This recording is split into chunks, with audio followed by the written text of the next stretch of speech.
me a god. You call me a god. You call me a god. You call me a god. Let's go. 자, 또 한강 작가의 노벨 문학상 수상 소식으로 온 나라가 직접 비깁니다. 오늘 제가 큰 기사를 보니까 교보문고 그 온라인 그 판매 순위 1위부터 9위까지인가요? 다 그 한강 작가의 작품으로 가 차지를 했다라는 그런 내용도 봤어요. 책이 없어갖고 지금 못 팔 정도가 됐다. 진짜 한강 작가님 큰일 하셨습니다. 우리 이제 젊은이들 특히 2030 젊은이들이 책 많이 안 읽고 어제도 이제 말씀을 드렸는데 역사 의식이 없다 보니 일베 이런 친구들에게 또 현혹당하고 보수 세력에게 또 가스라이팅 당하고 이런 일들이 이제 벌어지고 있는데 한강 작가의 책을 많은 국민들이 읽게 되면은 4.3과 5.18 또 우리 현대사에 대해서 다시 한번 좀 생각을 해볼 수 있는 그런 기회가 되지 않을까 이렇게 생각을 해봅니다. 그래서 노벨상을 받아서 대한민국 최초의 노벨문학상 수상자가 되신 것도 대한민국 국민의 한 사람으로서 참 감사한 일이긴 한데 그거보다 더 중요한 건 이렇게 문학 작품의 힘을 한번 보여줄 수 있는 좋은 기회가 됐다라는 거. 그렇게 공부 안 하는 정금자들도 이제 한강 작가의 책을 읽을 수밖에 없는 이런 상황이 되지 않았나 이렇게 보이고 지금 중고생들 한강 작가의 책을 다 읽어봐야 되겠죠? 아무래도 그 이번에 수능 시험에도 이게 반영이 되지 않을까. 한강 작가 책을 못 읽으면은 수능 보기 아마 힘들 거예요. 그래서 우리 그 고등학생들 지금 열심히 읽어야 됩니다. 그리고 대학생들 그 쪽팔리잖아. 노벨 문학상을 받은 작가의 책도 안 읽어보고 대학을 나왔다 이러면 쪽팔리잖아요. 그래서 우리 대학생들도 좀 많이 읽어봐야 될 것 같고 특히 서울대생들 그 맨날 그 시험 문제만 달달 외우지 말고 의대생들, 법대생들 대학 그 지성인이 뭐예요? 지적으로 어느 정도 수준의 자기 소양을 갖춰야지. 그 한동훈이처럼 그렇게 브루스하게 살면 되겠어? 브루하게? 브루스하게? 그래서 이번 기회에 좀 한강 작가의 책을 우리 대학생들도 좀 많이 읽어보시고, 우리 또 정금자 어르신들 집에서 할 일 없는데 그 쓸데없는 가로세로 연구소 이런 거 보지 마시고 한강 작가 노벨 문학상의 격조 높은 이런 소설을 좀 읽어보면서 내가 인생 헛살았구나. 이걸 좀 다시 한번 깨달으시길 바랍니다. 이런 면에서 한강 효과죠. 한강 효과가 앞으로 한국 사회의 지적 수준이 조금 더 진일보하고 우리 국민들의 역사의식, 정치의식이 한 단계 높아지는데 큰 기여를 하지 않을까 그렇게 기대를 해봅니다.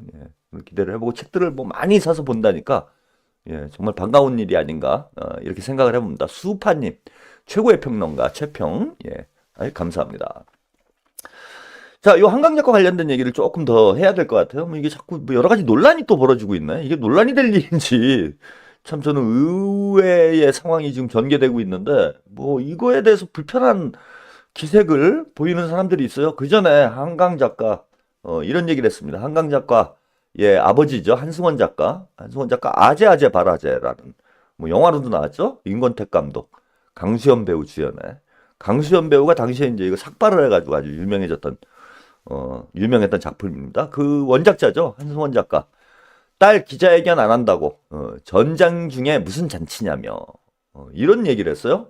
그래서 한강 작가가 아버지한테 내 기자회견 못 하겠다 이런 얘기를 했다라는 거예요. 당연히 지금 기자회견이 아니라 카프레이드 해야 되는 거 아닙니까?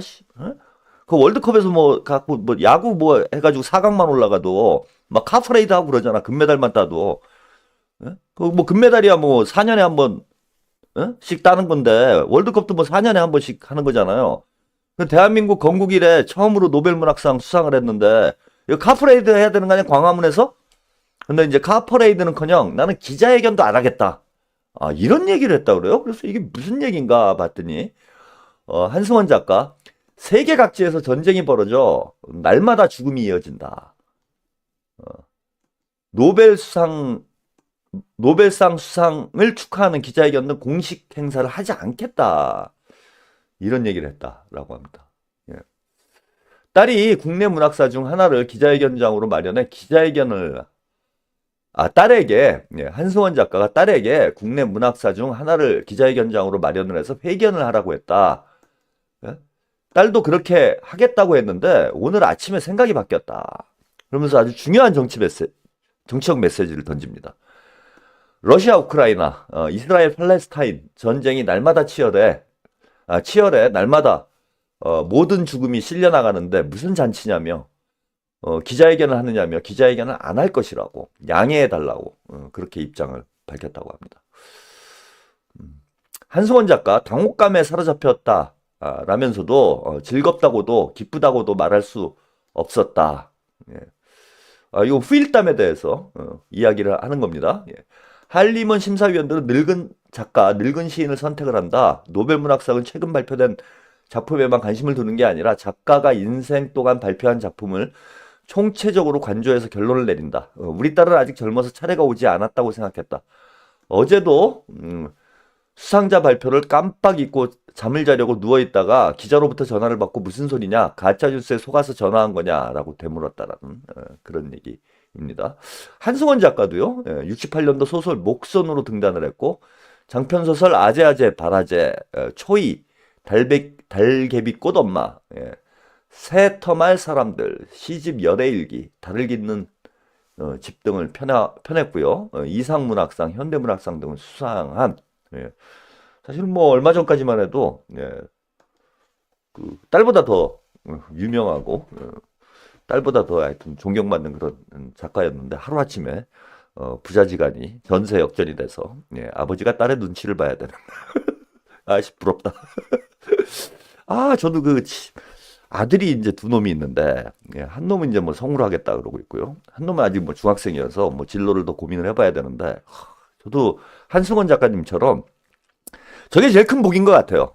저도 이제 한 50년 이상 살아보니까 뭐 인생을 살면서 여러 가지 복이 있겠지만은 가장 큰 복 중에 하나가 자식이 아버지의 대를 이어서 아버지와 같은 일을 하면서 부모를 뛰어넘는, 꼭 아버지가 아니라 어머니도 마찬가지죠.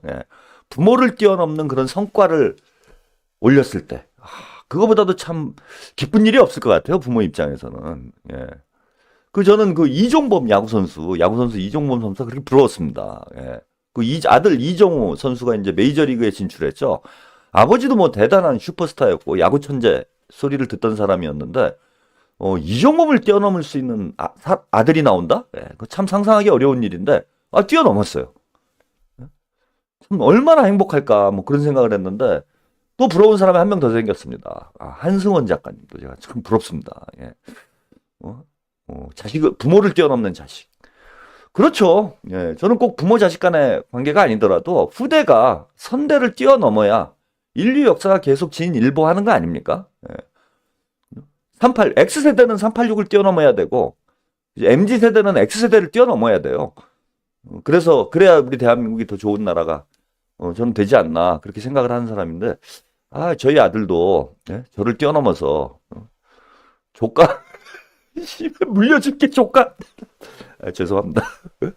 그러니까 그거를 또 뭐 자식한테 대를 이어서 조를 까자 뭐 이럴 수도 없고 참 최근에 고민이 많아요. 제가 인생을 좀 바람직하게 살았어야 야 아들아 아버지를 뛰어넘어 달라 뭐 이런 얘기를 하겠는데 뭐 아들한테 야 아들아 아버지를 뛰어넘어서 조까라 씨발 뭐 이럴 수도 없고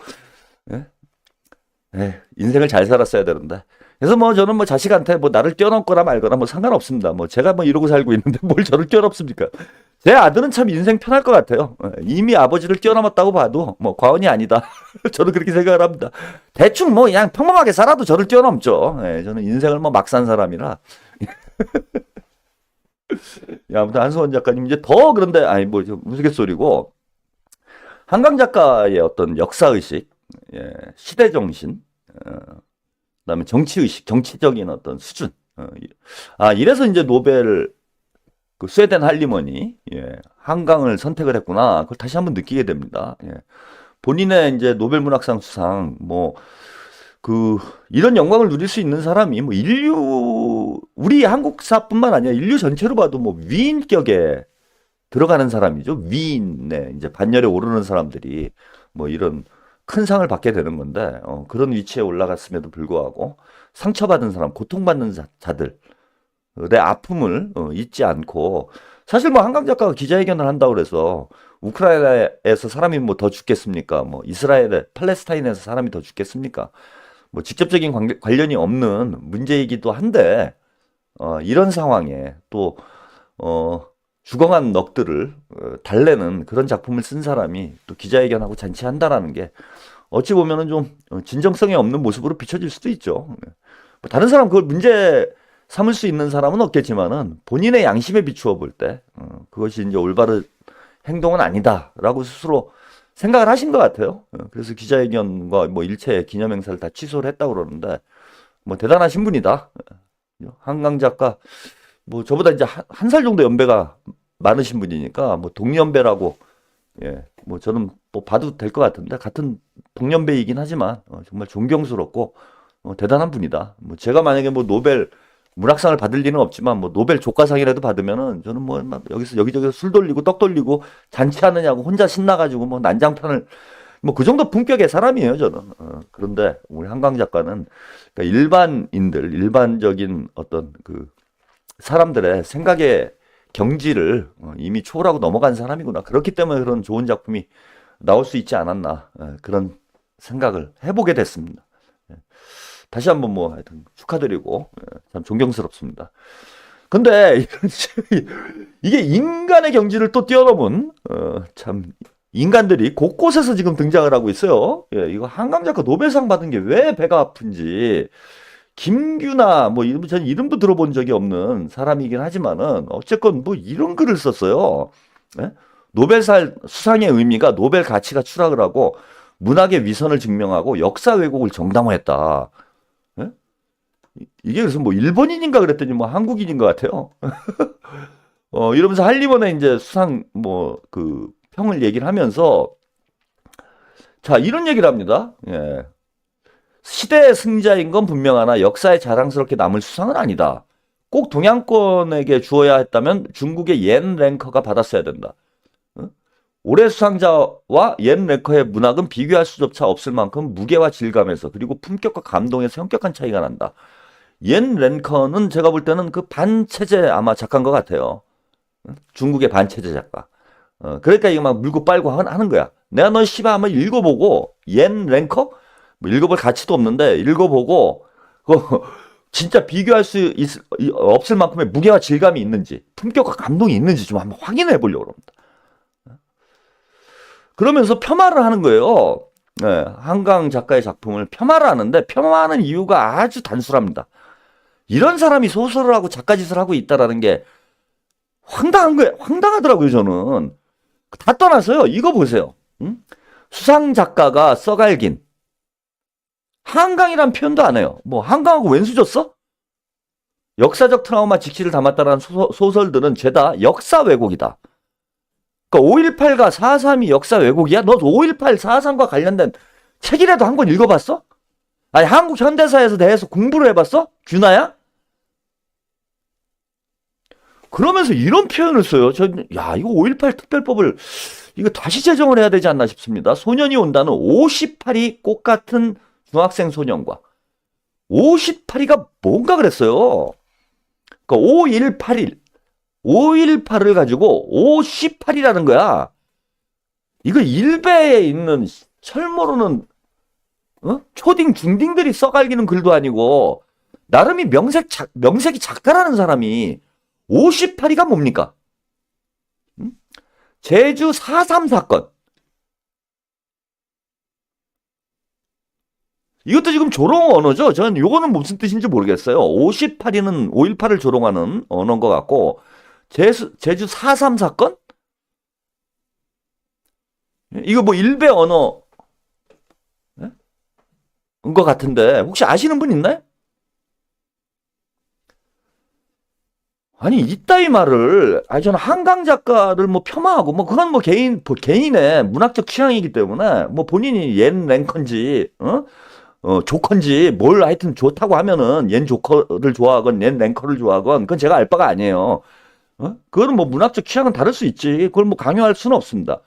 근데 58위가 뭡니까? 이 18.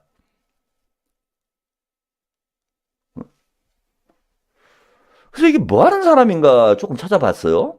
예. 그랬더니 조선일보에 이렇게 칼럼을 쓰고 있어요. 걔가 참 이게 과학이에요, 과학. 이균아의 소설 같은 세상 해갖고 격차 없는 세상은 오지 않아. 어, 이거 사진도 이게 상당히 많은 작업을 거친 것으로 보입니다. 네. 퇴임 대통령 예우법 눈꼴 사납다. 정치인의 거짓말은 범죄다. 이 제목만 들여다봐도 대충 어떤 내용의 글을 썼는지 그냥 눈에 딱 들어오는 조선일보 칼럼 연재를 하고 있더라고. 아주 과학입니다. 조선의 과학이에요. 어디서 이런 게 기어나오나. 이런 수준 이하의 소설가를 그 칼럼을 맡기는 조선일보도 저는 아니 우파 중에 좀 품격 있고 수준 있고 깊이 있는 이런 필진들이 없어요. 물론 뭐 문학 예술을 하는 사람이 우파를 한다라는 건 그것부터가 이미 뇌가 녹은 상태라고 봐야 됩니다. 저는 뭐 예술이라는 건 본질적으로 인간성을 탐구하는 작업이라고 생각을 해요. 근데 인간성이라는 것 자체가 상실된 애들이 무슨 예술을 합니까? 그러니까 예술가 중에 좌파들이 많은 이유가 있어요. 인간에 대한 연민, 애정, 예의, 이게 모든 예술의 출발점이에요.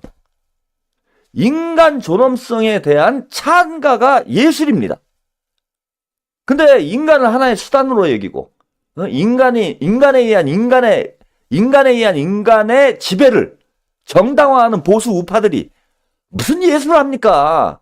아싸 오락나비지. 딱 그런 수준밖에 없어요. 제가 볼 때는 문화예술계에 보시면은요, 우파 문화예술인들 보세요. 제가 뭐 이거 이념을 가지고 예술인들을 평가하는 게 좀 그렇긴 하지만 그거는 예술이라는 것 자체가 가지고 있는 본성 때문에 그런 일이 벌어져. 제가 한마디로 말해서 예술은 인간에 대한 찬가라고 그랬잖아요. 근데 인간에 대한 아무런 존중도 애정도 예의도 없는 인간들이 어떻게 예술을 합니까? 아싸 오락나비지. 그래서 예술가 중에 좌파가 많을 수밖에 없어요. 뭐 우파도 예술한다고 뭐 껄떡대고 다니는 애들이 있는데 걔네들은 예술을 하고 싶은 게 아니라 똥폼 잡고 싶거나 뭐 그걸로 돈 벌고 싶은 애들. 이거는 진짜 100%입니다. 저도 한때 뭐 영화를 한다고 껄떡대고 다닌 적이 있어가지고 예. 자, 그래서 본인은 얼마나 품격 있고 격조 높은 그런 작품 세계를 가지고 있나 제가 좀 확인을 해봤어요. 예. 자, 이 김규나 작가님, 예. 한강을 뛰어넘는 위대한 예술혼을 가지고 계신 김규나 작가님의 소설이 되겠습니다. 김규나 연재 소설 최초의 당신, 정직하지 못한 사랑, 그녀의 상상을 듣다. 요거는 이제 48시간의 유예 기간을 얻은 뮤넌의 이야기가 이어집니다. 작품 뭐 일단 그 제목부터 들어봐도 최초의 당신, 정직하지 못한 사랑. 이게 이제 느낌이 일일 드라마, 막장 드라마의 어떤 필, 확 여러분들이 와 닿죠. 근데 이제 이 소설이 어떤 내용의 소설일지를 여러분들이 유추할 만한 일러스트가 있습니다. 장예찬, 난교 예찬이 있었죠. 예. 그 떡설.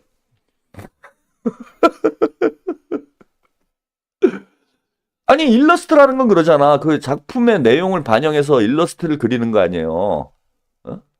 소설이 아니라 떡설 쓰는 사람이네. 그 조선일보 칼럼니스트로서 확실히 검증된 인물이구나. 한떡 하시는 분이구나 이분이. 그래서 이것만 일러스트가 그런가 그랬더니 다른 것도 보니까요. 예, 대충 보이시죠? 응? 김규나 연재소설 최초의 당신, 1000명의 승객 1명의 기강사, 1호선 청량리학 열차 안에서, 응? 열차 안에서 킨 건가? 떡을? 에휴, 참. 근데 뭐 김기나는 뭐 하여튼 뭐 성공을 한 것 같아요. 제가 보니까 뭐 요즘 오늘 하루 종일 언론에 이 사람에 대한 기사들이 쏟아져 나오더라고. 하도 황당하니까 남을 그 평가하기 전에 본인부터 한번 돌아보세요. 무슨 역사 의식이라는 단어를 이 사람한테 쓴다라는 것 자체가 쪽팔린 정도. 그런 정도의 예술 세계를 가진 뭐 예술이라고 할 수 있을런 예술이라고 할 수 있을 정도 수준의 작품인지도 제가 잘 모르겠는데 예. 뭐 감히 한강 작가의 작품에 대해서 뭐 이러쿵 저러쿵 할 만한 그런 위치에 있는 사람이 아닌 것 같은데 그냥 가만히 있으세요. 그러다가 조선일보 칼럼도 끊겨. 뭐 벌어 먹고 살라고. 자, 여기 또 웃기는 친구가 하나 또 나타났어요. 얘는 또 왜 이러는지 모르겠어요. 예. 유라. 정유라, 한강, 역사외결, 소설로 노벨상, 의미 있나? 한강 노벨상, 우파도 긍정적으로 보는 것 같다, 찝찝. 예. DJ 노벨 평화상도 비판, 한강 노벨상 옹호는 이치에 안 맞는다. 얘는 좀, 유나야, 너 그러지 말아라. 엄마를 2번 죽이는 거야, 그거는. 응? 지금, 야, 엄마가, 그나마, 뭐, 가석방이라도 받으려면은, 정권 바뀌어가지고, 어? 뭐, 어떻게 한번 좀 지금 뭐, 윤석열이건 보수 정권에서는 지금 빼줄 생각이 없잖아. 엄마를. 그리고 엄마가 나와야 뭐, 지금, 너 빚도 많다며. 어? 빚 많아가지고 그 태블릿 PC 팔아먹고, 그러고 다니는 애가, 네가 지금 무슨 노벨상을 얘기를 해.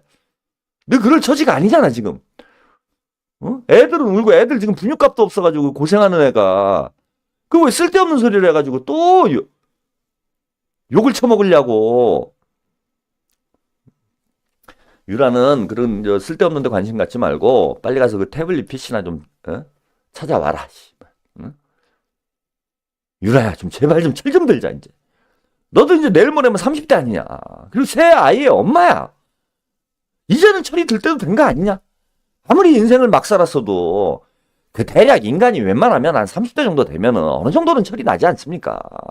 근데 우리 유라를 보면은 진짜 깝깝합니다 이게 진짜. 그 엄마를 어떻게 하려고 노는지를.